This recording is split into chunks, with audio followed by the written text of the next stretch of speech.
Assalamualaikum, selamat sore, salam rahayu. Tentu kemarin kalian lihat ada beberapa oknum tunan nabi yang ngaku jika Sayyid Utsman lebih alim daripada Hadratus Syekh Kiai Hasyim Asy'ari. Lalu NU didirikan karena perannya seorang tunan nabi. Banyaklah. Lalu jamaah atau pesantren itu yang bangun juga seorang tunan nabi dari Ba'alawi. Banyak jenisnya itu. Hal-hal klaim itu tuh banyak. Saya tuh kan hobinya baca sejarah ya. Jadi melihat mereka berkata seperti itu terasa lucu. Kalau kemarin itu saya ambil dari kiriman WA teman, dari statusnya Gus Adib. Kalau sekarang ini dari videonya Gus Faris Buntet. Gus Faris Buntet jelas dia ini tokoh Rijalul Ansor di NU. Orangnya cerdas, pemberani dan sebagainya lah. Jadi di sini dia ini apa? Menepis soal banyaknya klaim tentang pesantren, tentang NU. Banyak lah gitu loh. Ini hanya sebagian, masih ada lagi video yang lainnya. Ini dia videonya. Ngomong-ngomong soal pondok pesantren, ini memang satu hal yang patut untuk kita syukuri bersama. Sebab di antara kuatnya Islam di Indonesia ini karena banyaknya pondok pesantren. Dan bapak-bapak, ibu-ibu harus tahu bahwa pondok pesantren itu adalah satu sarana pendidikan yang dilestarikan oleh para kiai dan para ulama Nahdlatul Ulama sebagai warisan dari perjuangan dakwah para wali songo. Jadi kalau berbicara pondok pesantren maka berbicara NU. Sebab yang pertama mengembangkan pesantren di Indonesia ini siapa? Nahdlatul Ulama. Selain Nahdlatul Ulama, sifatnya cuma niru-niru doang. Sifatnya cuma niru-niru doang, maka itu yang akhirnya membuat corak dari pondok pesantren NU dengan corak dari pondok pesantren yang lain ini berbeda. Kenapa berbeda? Karena memang teknik dan cara yang ditularkan berbeda. Kalau NU dari Wali Songo, maka kalau dari Wali Songo, kiai dan ulama pesantren di NU itu mengandalkan dua hal. Yang pertama adalah doa dan yang kedua adalah mentalitas. Kiai dan ulama NU kalau sudah mengasuh pesantren bu, dia akan berpuasa bukan untuk dirinya, tetapi untuk para santrinya. Bu Pak, kalau saya ini kiainya kiai warisan. Kalau Kiai Masruri itu kiainya kiai asli, bukan warisan. Kalau saya warisan, dari mulai kakek saya Sunan Gunung Jati, terus sampai kemudian jatuh kepada Mbah Abbas, terus kemudian jatuh kepada abah saya, semuanya sudah kiai. Saya yang jadi anaknya abah saya, akhirnya kebagian mengasuh santri disebut kiai. Jadi kalau saya kiainya kiai warisan. Kalau Kiai Masruri ini benar-benar kiai asli. Dulu dia mondok di pondok pesantren Nurul Ghalam, Bangil. Beliau ngaji di sana, beliau menimba ilmu di sana. Sepulangnya mondok, lalu kemudian dia mukim di Batam, merintis pondok pesantren dari mulai nol. Sampai sekarang alhamdulillah sudah eksis pondok pesantrennya dengan mengambil nama sama dengan nama pondoknya beliau ketika ngaji di Jawa Timur. Maka Kiai Masruri sekarang sudah menempati satu maqam yang oleh orang Batam dimuliakan, kemudian dipanggil kiai. Kiai asli kalau dia. Kalau saya kiai warisan, maka nggak ada yang bisa saya banggakan. Kalau ada orang ngomong Gus Faris santrinya banyak, Buntet pesantren santrinya banyak sampai 17.900, nggak bangga. Kenapa? Karena itu warisan. Tapi kalau Kiai Masruri di hari ini, walaupun kelihatan pondoknya mungkin lebih kecil dari Buntet pesantren, tetapi santri yang mondok di Kiai Masruri murni dia adalah santri dan murid dari Kiai Masuri, insya Allah posisi yang seperti ini jauh akan lebih berkah daripada orang kayak saya yang kiainya cuma kiai warisan. Maka bapak-bapak dan ibu-ibu yang sudah memondokkan anaknya di pesantren Nurul Gholam harus bangga. Bapak-bapak dan ibu-ibu yang sudah pesantrenkan putri dan pondok pesantren Nurul Gholam harus bangga. Kenapa? Karena saya yakin betul di pondok pesantren Nurul Gholam ini 30 tahun yang akan datang ini akan menjadi pusat dari pembelajaran dan kajian ilmu agama yang ada di Kota Batam, dan putra putri ibu-ibu dan bapak-bapak yang sekarang pondok adalah santri pertama yang menggagas munculnya pusaran kajian keilmuan agama di Kota Batam. Biasanya santri yang begini banyak yang berhasil, Pak. Kalau bicara santri itu lucu. Yang namanya santri itu, Pak, orang yang hidupnya fenomenal. Pondok pesantren ini salah satu tempat pendidikan yang tidak pernah menyeleksi santrinya. Santri model apapun diterima di pondok pesantren. Saya pernah punya santri namanya Kodim. Saya panggil, Kodim, dalamnya ini kamu beli sate ayam ya di depan sana pinggir jalan. Siap ya, ini duitnya. Tuh bawa sepeda biar cepet. Dia pergi. Itu beli sate ayam saja lamanya sampai 5 jam. Enggak datang. Begitu datang sepedanya dituntut.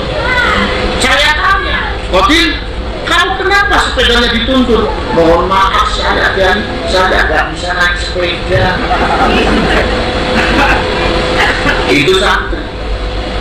Ada lagi saya punya santri namanya Imron. Ron, kamu beli Indomie ya?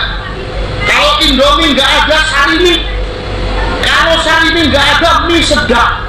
Dia pergi beli. Begitu datang nih dapatnya mie sedap. Saya tanya, kok kamu dapatnya mie sedap? Indominya adanya loh, ada.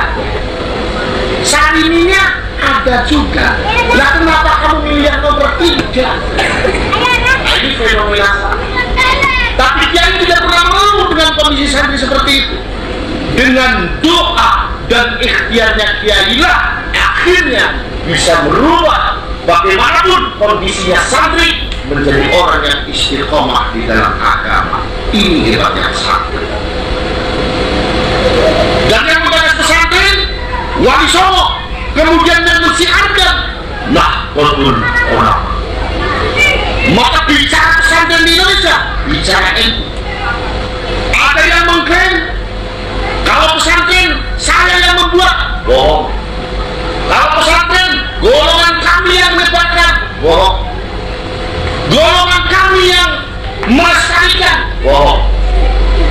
Yang mengembangkan pesantren dari Wali Songo, yang mewarisi pesantren dari Wali Songo adalah para kiai dan para ulama Nahdlatul Ulama. Maka dulu pesantren di Indonesia ini semuanya kiainya NU, Pak. Zaman sekarang saja yang sudah banyak milenial. Ada kelompok lain bikin pesantren, ada kelompok lain bikin pesantren, ada satu kelompok lagi bikin pesantren. Tapi tetap sholatnya berbeda. Sholat yang asli diwarisi dari zamannya Wali Songo adalah pesantren yang diasuh dan dibina oleh para kiai dan para ulama Nahdlatul Ulama. Bapak Ibu mungkin kenal dengan salah satu dai terkenal, Kiai Haji Dr. Manarul Hidayat. Kiai Manarul Hidayat itu santri saya. Beliau tugasnya apa waktu mondok? Beliau ini seorang khodam. Khodam itu yang sering ngadihin kiai di dalam. Tugasnya kalau pagi dia itu ngisi bak mandinya ayah saya. Tapi beliau itu setiap jam 3 malam sudah bangun, kemudian mimba mengisi kamar mandi karena takut abah saya ini nggak ada airnya kalau sholat subuh. Setelah nimba, lalu kemudian paginya beliau ini langsung mencari rumput buat kambing abah saya. Lalu kemudian ketika mau goyang, apa saya ngomong sama Kiai Manarul kita, makanya kamu nggak boleh pulang ke rumah kamu. Kamu harus menuju ke arah barat, jangan pulang ke rumah. Beliau nurut, langsung menuju Jakarta. Begitu sampai di Jakarta, ada musola yang tidak diurus. Akhirnya beliau diperintah untuk mengurus musola. Terus kemudian beliau belajar mengajar anak-anak sampai terus, dan sekarang beliau menjadi seorang ulama besar, memiliki pondok pesantren Al-Mahbubiyah yang santrinya sekarang jumlahnya 8.000.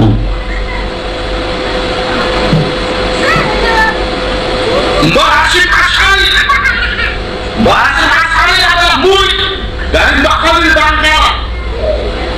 Mbah Hasyim Asy'ari dulu ketika pondok di Mbah Khalil, setiap Mbah Khalil tidur, beliau menjaga sampai Mbah Khalil bangun kembali.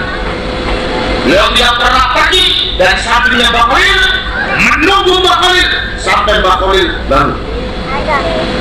Kemudian beliau kalau Mbah Khalil membutuhkan apapun, setiap beliau membutuhkan santri, maka pertama yang paling datang di depan adalah Mbah Hasyim Asy'ari. Begitu keluar dari pondoknya Mbah Khalil, kita mengenal Mbah Hasyim Asy'ari sebagai seorang ulama besar, penggagas kemerdekaan negara kesatuan Republik Indonesia, pendiri Jamiah Nahdlatul Ulama yang keadilannya tidak ada yang bisa menandingi. Di NU dikenal, maka kiai dan ulama NU, pesantren NU percaya dengan adanya barokah. Makanya kalau saya santri ini jangan ngejek. Kadang-kadang ada santri yang kalau saya berpakaiannya saja alut-alutan, kadang-kadang pecinya melenceng, sarungnya kadang-kadang tiada produk kalau kata orang Cirebon, sendalnya ngeker, kadang-kadang malah rambutnya nggak pernah disampo. Jangan diejek. Mereka di pondok pesantren dalam kondisi proses untuk menjadi orang. Barokahnya kiai berproses pada badannya santri. Santri yang dulu hidupnya kumuh di pondok pesantren, keluar di masyarakat menjadi seorang yang ahli, menjadi seorang tokoh yang ilmunya tidak ada yang mengalahkan. Maka kalau di pondok pesantren berlaku begini, anak-anaknya dari pondok pesantren itu kalau disuruh milih pondok itu bukan pondok model. Kakak Kiai dan ulama Bunter bilang, kalau mau pondok cari pondok yang sederhana, jangan pondok yang modern. Kenapa? Karena di antara tujuannya pesantren itu adalah mendidik keprihatinan pada anak-anak. Karena yang namanya anak zaman sekarang ini yang perlu dididikkan adalah keprihatinan, bukan kesenangan. Kalau kesenangan nanti bisa sendiri. Maka putra putrinya Kiai pondok pesantren kalau milih pondok yang sederhana. Kalau ada pondok gedungnya mentereng, tidurnya pakai kasur, lalu apa mandinya pakai shower, makannya terjamin, ongkosnya mahal, nggak usah ikut. Justru pondok yang sederhana yang di situ gudangnya barokah. Justru pondok yang diasuh oleh seorang kiai yang pernah pesantren itu adalah pondok yang barokah. Nggak percaya silakan.